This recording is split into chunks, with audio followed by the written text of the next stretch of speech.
शिक्षक भर्ती की तैयारी करने वाले सभी साथियों का स्वागत करता है द मास्टर, आपका अपना यूट्यूब चैनल। साथियों, मैं उनीस जूनियर लेवल में आए हुए एक प्रीवियस ईयर के पेपर से हिंदी के 30 प्रश्नों को लेकर आपके सामने उपस्थित हूँ। तो चलिए मिलकर इन 30 प्रश्नों को सॉल्व करते हैं और देखते हैं कि कितने क्वेश्चन सही होते हैं। पहला प्रश्न है, निम्नलिखित में से कौन सा विकल्प विलोम की दृष्टि से सही नहीं है? पहला ऑप्शन है उत्कर्ष अपकर्ष, दूसरा ऑप्शन है कीर्ति अपकीर्ति, तीसरा ऑप्शन है सुबुद्धि असुबुद्धि और चौथा ऑप्शन है आरोह अवरोह। तो इसमें सही ऑप्शन जो होगा वो होगा थर्ड, सी ऑप्शन, सुबुद्धि। देखिए, सुबुद्धि का जो विलोम होता है वो होता है दुर्बुद्धि, तो यहाँ पे ऑप्शन सी सही होगा। अगले प्रश्न पे चलते हैं। अगला प्रश्न है, सुमेल कीजिए, मतलब हमको मिलान करना है। तलवार, वृक्ष, टेढ़ा, प्रवीण, तरु, वक्र, पटु और कृपाण। अब इसमें हमें मिलान करना है। तो आप सबको पता है तलवार को हम मिलाएंगे कृपाण से, टेढ़ा को मिलाएंगे वक्र से, तरु को मिलाएंगे वृक्ष से और पट को मिलाएंगे प्रवीण से। तो इसमें ऑप्शन सी जो है वो सही ऑप्शन होगा। ऑप्शन सी इसमें सही ऑप्शन होगा। चलिए अगले प्रश्न पे चलते हैं। अगला प्रश्न है, निम्नलिखित में से कौन सा मिश्र वाक्य है? 4 ऑप्शन दिए गए हैं। पहला ऑप्शन है, यज्ञदत्त देवदत्त को व्याकरण पढ़ाता है। दूसरा ऑप्शन है, वह उड़ती हुई चिड़िया पहचानता है। तीसरा ऑप्शन है, उसमें न पत्ते थे न फूल थे। चौथा ऑप्शन है, मैंने सुना है कि आपके देश में अच्छा राज प्रबंध है। तो इसमें चौथा ऑप्शन सही होगा, मैंने सुना है कि। देखिए, जब किसी वाक्य में आपको कि, जो, जब, जहाँ, जैसा ये शब्द मिले तो आपको वहाँ पे तुरंत ये जान जाना है कि ये मिश्र वाक्य है। अगले प्रश्न पे चलते हैं। वह द्वार द्वार भीख मांगता चलता है, वाक्य में कौन सा कारक है? 4 ऑप्शन दिए गए हैं। पहला अधिकरण, दूसरा संबोधन, तीसरा संबंध और चौथा अपादान। देखिए, इसमें जो सही ऑप्शन होगा वो होगा अधिकरण। अधिकरण कारक में जो चिन्ह होते हैं वो में और पर है। देखिए, यहाँ पे क्रिया के स्थान पे जो द्वार द्वार को जो है लाया गया है, इसलिए यहाँ पे अधिकरण कारक होगा। अगले क्वेश्चन पे चलते हैं। अगला क्वेश्चन है, आयुष्मान का स्त्रीलिंग क्या है? 4 ऑप्शन दिए गए हैं। पहला ऑप्शन है आयुषी, दूसरा ऑप्शन है आयुष्यमती, तीसरा ऑप्शन है आयुष्मती और चौथा ऑप्शन है आयुष्मयी। तो इसमें ऑप्शन सी जो होगा आयुष्मती, ये सही होगा। चलिए अगले प्रश्न पे चलते हैं। अगला प्रश्न क्या है? अब हमको एक गद्यांश दिया गया है, हमें इसको पढ़ना है और इससे दिए गए क्वेश्चन को हमें सॉल्व करना है। तो चलिए पढ़ते हैं। कला और जीवन का संबंध अन्योन्याश्रित है। कलाकार कल्पना और यथार्थ का समन्वय कर समाज के समक्ष आदर्श रूप प्रस्तुत करता है। इसी कारण जीवन का कला के स्वरूप पर व्यापक प्रभाव पड़ता है। कलाकार जीवन के यथार्थ रूप को ही चित्रित नहीं करता, वरन वह आदर्श रूप को भी प्रस्तुत करता है। इस प्रकार जीवन का कला पर और कला का जीवन पर व्यापक प्रभाव पड़ता है। कलावाद अर्थात कला के लिए संबंधी विचारों में जीवन के लिए उपयोगी कला ही श्रेष्ठकर मानी गई है। इससे रिलेटेड पहला प्रश्न है, कला और जीवन अन्योन्याश्रित हैं का तात्पर्य है। 4 ऑप्शन आपको दिए गए हैं। पहला ऑप्शन है एक दूसरे पर आश्रित हैं, दूसरा ऑप्शन है किसी अन्य तत्व पर आश्रित हैं, तीसरा ऑप्शन है जीवन में दोनों उपयोगी हैं और चौथा ऑप्शन है एक दूसरे से पृथक हैं। तो आपको ऊपर दिए गए गद्यांश को पढ़ के पता चल गया होगा कि इसमें पहला ऑप्शन कला और जीवन एक दूसरे पर आश्रित हैं, ये वाला ऑप्शन सही होगा, पहला ऑप्शन। चलिए अगले प्रश्न पे चलते हैं। अगला प्रश्न है, कौन सी कला श्रेष्ठ मानी गई है? ऑप्शन ए है जो कल्पना पर आधारित हो, ऑप्शन बी जो जीवनोपयोगी हो, ऑप्शन सी जो कलावाद पर आधारित हो, ऑप्शन डी जो प्रकृति का चित्रण करती हो। तो इसमें सही ऑप्शन होगा ऑप्शन बी जो जीवनोपयोगी हो। ऐसी कला जो जीवन के लिए उपयोगी हो उसे श्रेष्ठ मानी गई है। अब आपको एक पद्यांश दिया गया है, इसको पढ़कर इससे संबंधित प्रश्नों का उत्तर देना है। तो पद्यांश है, श्याम गौर किम कहो बखानी, गिरा अनयन नयन बिनु बानी। चलिए अब इससे जो है दिए गए प्रश्नों को हम सॉल्व करते हैं। तो पहला प्रश्न है, इस पद्य में कौन सा भाव है। देखिए ये जो पद्य है ये रामचरितमानस के बालकांड से लिया गया है। तो इसमें जो है वो मधुर भाव है, ऑप्शन बी। 4 भाव आपको दिए गए हैं, सुकुमार भाव, मधुर भाव, करुण भाव और ओज भाव। तो इसमें ऑप्शन बी सही होगा, मधुर भाव। चलिए अगले प्रश्न पे चलते हैं। अगला प्रश्न है, यह पद्यांश किस कवि का है। तो सबको पता होगा ये पद्यांश जो है तुलसीदास द्वारा लिखा गया है, रामचरितमानस से लिया गया है ये, बालकांड से। चलिए अगले प्रश्न पे चलते हैं। चांदनी चौक में कौन सी संज्ञा है। 4 ऑप्शन आपको दिए गए हैं, व्यक्तिवाचक संज्ञा, भाववाचक संज्ञा, द्रव्यवाचक संज्ञा और जातिवाचक संज्ञा। तो सबको पता है चांदनी चौक में कौन सी संज्ञा है, व्यक्तिवाचक संज्ञा। इसमें स्थान विशेष का नाम दिया गया है, इसलिए ये क्या है, व्यक्तिवाचक संज्ञा। चांदनी चौक सबको पता है, दिल्ली की एक जगह है। चलिए अगले प्रश्न पे चलते हैं। अगला प्रश्न है, उपचारात्मक शिक्षण का आधार निम्न में से कौन सा है। 4 ऑप्शन दिए गए हैं। पहला ऑप्शन है पाठ्य पुस्तक परीक्षण, दूसरा ऑप्शन है निदानात्मक परीक्षण, तीसरा ऑप्शन है व्याख्यान परीक्षण और चौथा ऑप्शन है स्वपरीक्षण। तो इसमें जो सही ऑप्शन होगा वो होगा ऑप्शन बी, निदानात्मक परीक्षण। ये क्वेश्चन बाल विकास एवं शिक्षण विधि से है। तो बाल विकास एवं शिक्षण विधि की डिटेल क्लास आप लोगों के बीच में जल्द ही आलोक सर लेकर उपस्थित होंगे। तो हमारे साथ बने रहिए, हमारे चैनल को द मास्टर को सब्सक्राइब कर लीजिए ताकि और बेल आइकन को दबा लीजिए ताकि आपको आने वाले वीडियोस के नोटिफिकेशन मिलते रहें। चलिए अगले प्रश्न पे चलते हैं। अगला प्रश्न है, अयोगवाह कहा जाता है। ऑप्शन ए है महाप्राण को, बी संयुक्त व्यंजन को, सी अल्प प्राण को और डी विसर्ग को। तो इसमें चौथा ऑप्शन सही होगा, विसर्ग को। अयोगवाह कहा जाता है विसर्ग को। ठीक, अयोगवाह कहा जाता है विसर्ग को। ये ना तो स्वर होते हैं और ना व्यंजन होते हैं। चलिए अगले प्रश्न पे चलते हैं। अगला प्रश्न भी हमें क्या करना है, सुमेल कीजिए।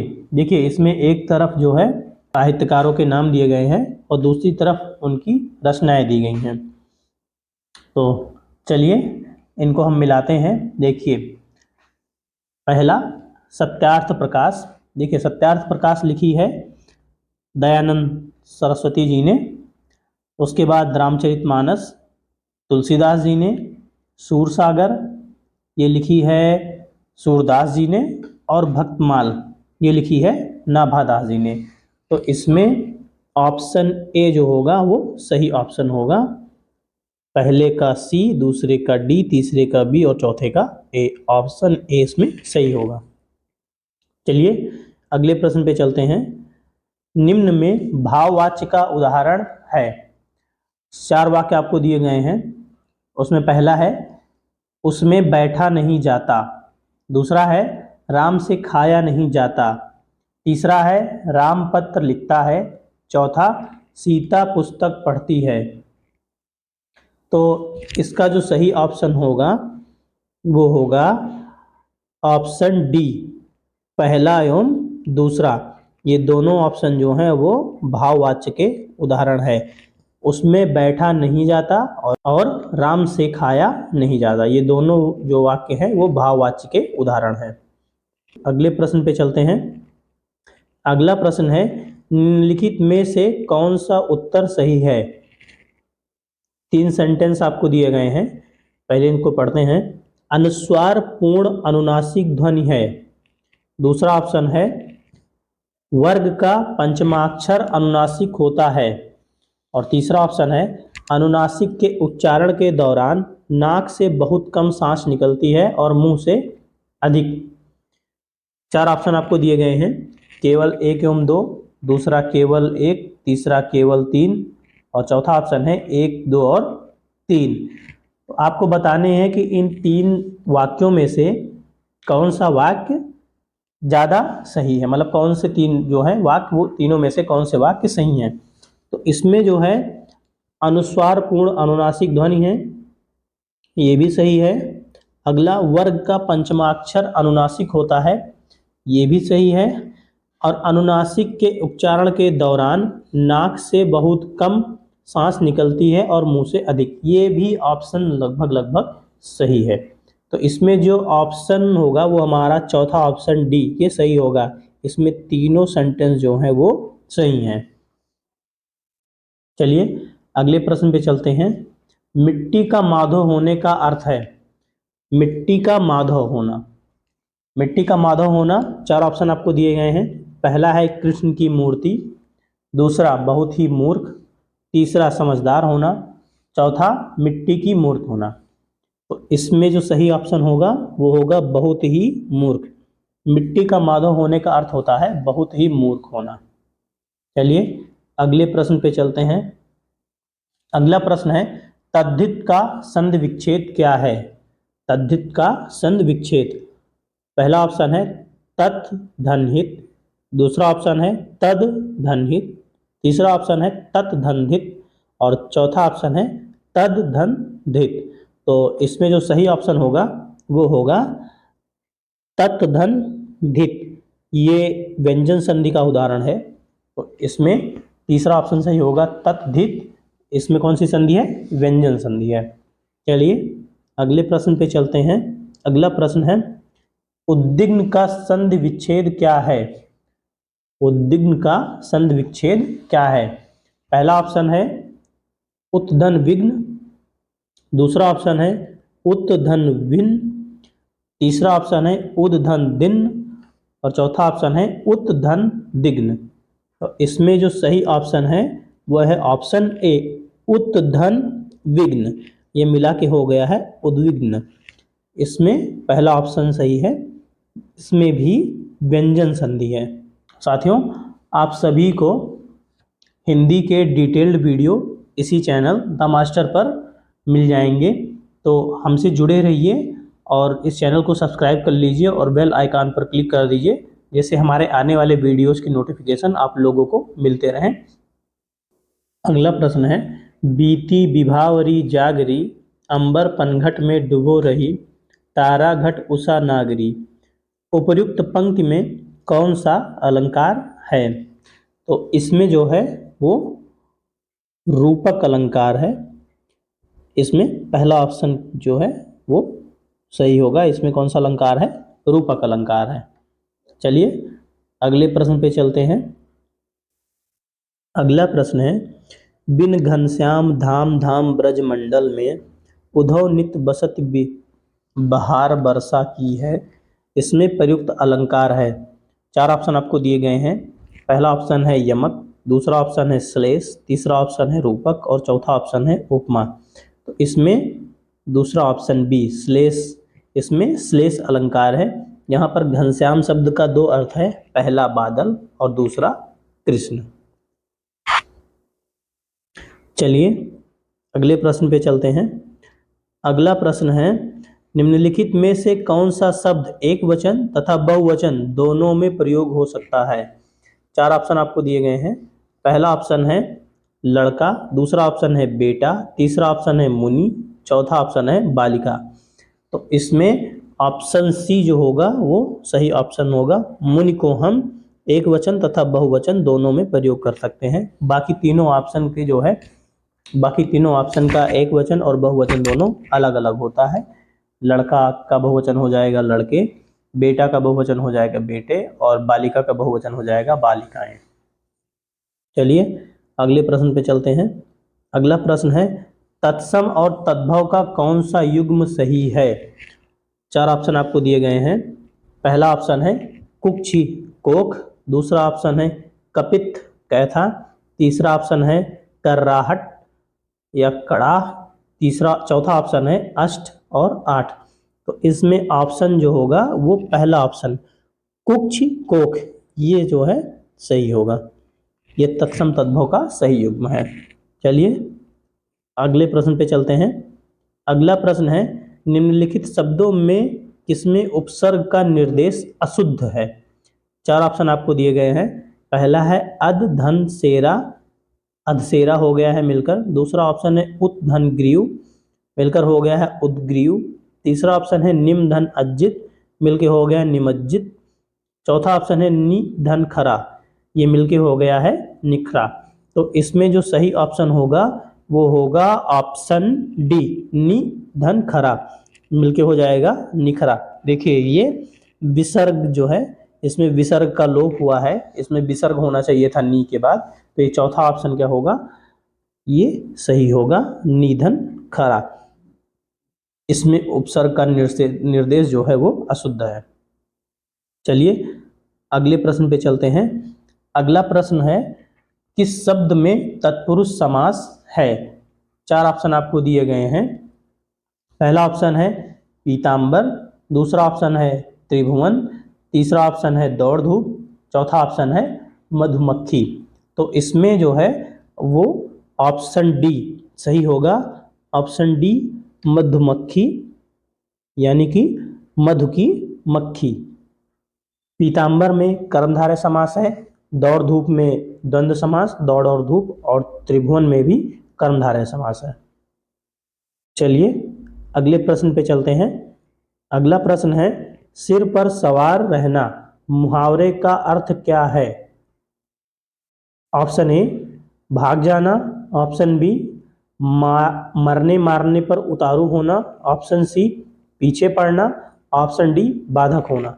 तो सिर पर सवार रहने का अर्थ है पीछे पड़ना। यहाँ पर ऑप्शन सी जो होगा वो आपका सही होगा। अगला प्रश्न है वह बहुत अच्छा लड़का है वाक्य में कौन सा सर्वनाम है।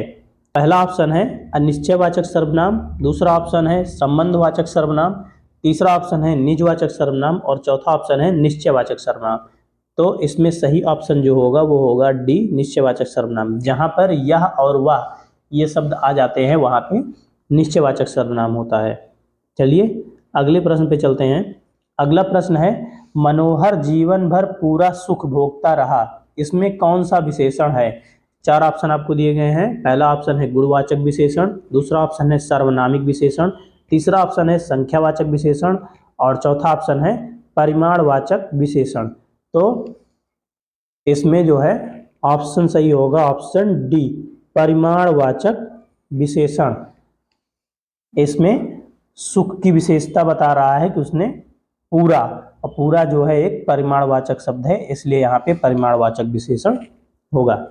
चलिए अगले प्रश्न पे चलते हैं। अगला प्रश्न है दांत और जीभ के स्पर्श से बोले जाने वाले वर्ण को क्या कहते हैं।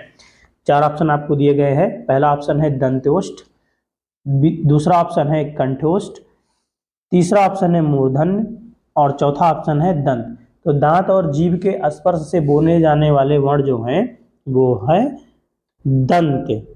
चलिए अगले प्रश्न पे चलते हैं। अगला प्रश्न है निम्नलिखित ध्वनियों की निर्दिष्ट विशेषताओं में कौन सा अशुद्ध है। पहला ऑप्शन है ता अल्प प्राण दंत, दूसरा ऑप्शन है माँ ओष्ठ सघोष, तीसरा ऑप्शन है चा तालव्य महाप्राण, और चौथा ऑप्शन है खा महाप्राण कंठ। देखिए पहला ऑप्शन जो दिया गया है ता अल्प प्राण दंत सही है। ता जो है एक अल्प प्राण है ध्वनि है, और ये दंत मतलब दांत की सहायता से बोली जाती है।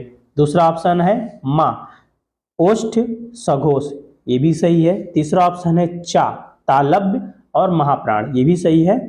चौथा ऑप्शन खा महाप्राण कंठ। देखिए खा जो है मतलब कि खा जो है वो कंठ के सहायता से बोला जाता है, लेकिन ये महाप्राण नहीं, ये एक अल्प प्राण है। तो इसलिए ऑप्शन डी जो होगा यहाँ पे वो गलत होगा, इसे होना चाहिए था अल्प प्राण कंठ। चलिए अगले प्रश्न पे चलते हैं। अगला प्रश्न है बाण का पर्यायवाची नहीं है। चार ऑप्शन आपको दिए गए हैं आशुग, दूसरा ऑप्शन है सारंग, तीसरा ऑप्शन है सिलीमुख और चौथा ऑप्शन है विसिख। तो इसमें ऑप्शन बी जो होगा वो सही होगा, सारंग। तो हमने इन 30 प्रश्नों को सॉल्व किया। अब आप हमें कमेंट बॉक्स में बताइए कि आपने इस 30 प्रश्नों में से कितने प्रश्न को सही किया। वीडियो अच्छा लगा हो तो वीडियो को लाइक कीजिए, चैनल को सब्सक्राइब कीजिए। मिलते हैं अगले वीडियो में। नमस्कार।